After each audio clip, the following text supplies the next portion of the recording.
Hello, everyone. I am Krandall Brantley for Buckeyes Daily.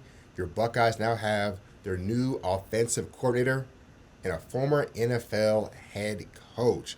Former Steelers OC Arthur Smith finds a deal to become Ohio State's next offensive coordinator. To me, this is a great hire for many reasons. One, proven run game success. The Steelers offense under Arthur Smith, 11th in the NFL in rushing offense, over 125 on the yard per game, and the fourth most rushing attempts in that time span in the league. Ohio State's been elite through the air passing the ball. What they really needed was a run identity. He can bring that. Arthur Smith can bring that to the Buckeyes. Two, he can scheme up explosive plays. In Tennessee, 2019 and 2020, Tennessee led the NFL in plays of 50 plus yards, and they were first in the league in 50 plus yard pass plays. So it wasn't just Derrick Henry running around for big plays. This was balanced, run and pass. Now, there should be zero concern with him being able to generate big plays for Jeremiah Smith and Chris Henry Jr. He's done that as an OC for the Titans and the Steelers. Now, his Titans teams were elite on offense, running and passing. 2019 Titans, first in red zone efficiency, third in rushing offense, helped out Ryan Tannehill and Derrick Henry. 2020 Titans, they were fourth in points per game, second in yards per game. Derrick Henry, 2,000 yards and 17 touchdowns. Tannehill, 33 touchdowns. Balance, running and passing and big plays. I know bad NFL head coach thing. Does not mean he's going to be a bad OC in college football. Saw what happened to Matt Patricia. A lot of fans were like, Matt Patricia, look what he did with the Lions as head coach.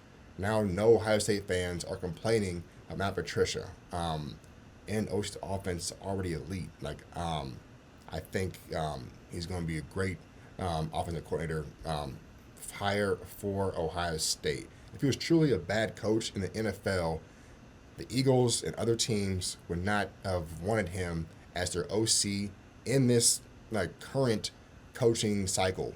They wanted him. There are also rumors of him in NFL head coaching rumors, and so this is not a bad hire, y'all. And I know there were some struggles with him as OC for the Steelers. Made the playoffs twice, and Will Howard had high praise for him. That means something to the OSU fan base. Now, here, my concerns would be just the personnel, this play calling. Once Chris Henry Jr. becomes top 10 wide receiver in college football, there's no reason to regularly run three tight end sets. Not have three tight ends from two mid-major programs when you have the best receiver in the country and Chris Henry Jr., best freshman. So once he becomes top 10 receiver, there's no excuses for them to be on the sidelines in the red zone, unless it is third and one or fourth and short. I have at least one of them on the field in a situation. And then, look, it could be a great hire, but it only has 1 year to get it done. They are built to win in 2026 with all the talent that's going to leave for the pros in 2027 NFL draft. So it's like Chip Kelly had to get it done in 1 year. The same thing goes with Arthur Smith. And he can't afford to lose to Texas and Indiana early in the season. He has to win at least one of those games. The offense has to be gelling by at least the Indiana game for them to win, because the schedule is brutal. They already have two losses before Halloween, they lose Texas and Indiana. They start to play at USC, at Iowa, Oregon at home with Dante Moore back, and then the game. So he has to get it going soon for this to work. Why this hire this ultimately it works for the Buckeyes. All the boxes are checked off for this hire. NFL veteran, head coaching experience, and veteran OC in the NFL. proven run game success and no concerns over him getting the ball at number 4 for big plays. It allows Ryan Day to be the CEO like he was in 2024. So now OSU, 2 former NFL head coaches as their coordinators, offensive coordinator and defensive coordinator. Year 2 continuity with Matt Patricia, and year 2 continuity with Tyler Bowen, the O-line coach. Players like Bo Jackson, Isaiah West, and the entire O-line should benefit a lot from having Arthur Smith as OC. This feels similar to Chip Kelly coming in 2024, because the offense 2024 is going to be loaded in the passing game. Ibuka was back, Carl Tate was going to be going to year 2, and Jeremiah Smith was the major freshman. We knew the offense, as far as passing, was going to be great. Chip Kelly brought in the run scheme to balance the offense and led to a national championship. And Arthur Smith could bring back that run game balance they didn't have this past season, especially the last 2 games. And so, yeah, this is a big-time hire.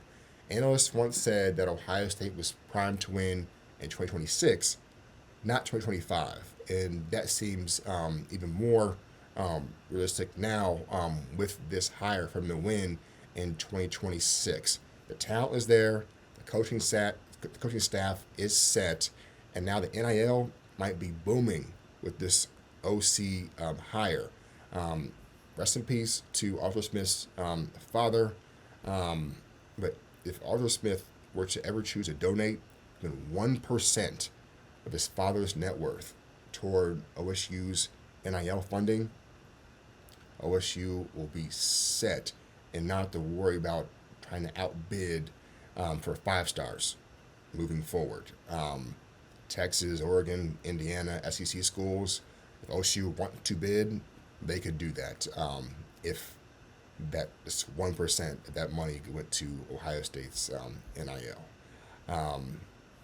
As far as the news for expansion for the playoff, that will not happen. SEC and the Big Ten cannot come to agreement as far as the expansion. SEC went at 16 teams, 4 guaranteed to Big Ten, SEC. The Big Ten went at 24 teams. I know that was an idea just to ruin any agreement. 24 teams is insane, but more importantly, that it did not work. And so this is good for Ohio State and good for the sport in general. We won't see any debates about the 5th place Big Ten or 5th place SEC team getting robbed, not making the playoff. We want to see OSU play extra playoff games because they had to play a 24 seed, something like that, from a team that didn't really earn a playoff spot. And there's no scenario where team up north would make it as a 23 seed, like 4-loss 23 seed, just lost to Ohio State. Now they have a chance as a rematch because they're the 23 seed. That won't happen because the playoff is still at 12 teams. And there are some talks about Notre Dame, how they are guaranteed a spot. They are ranked in the top 12, meaning that if a team is ranked like number 9, they're not a conference champion. Their team's ahead of, like behind them, they're conference champs. Notre Dame will also jump that team because they are guaranteed a spot as the 12th seed. This should not be an issue for 2026. This won't be a controversy. I think Notre Dame, with their returning talent and portal additions and a lot easier schedule than Ohio State, will be a top 4 seed anyway. So maybe it's a controversy in future years, but it won't be an issue for this next season. The big news is big time hire for Ohio State in Arthur Smith. They have a proven veteran NFL coach as their OC, and Ryan Day can be CEO once again. All right, go Bucks.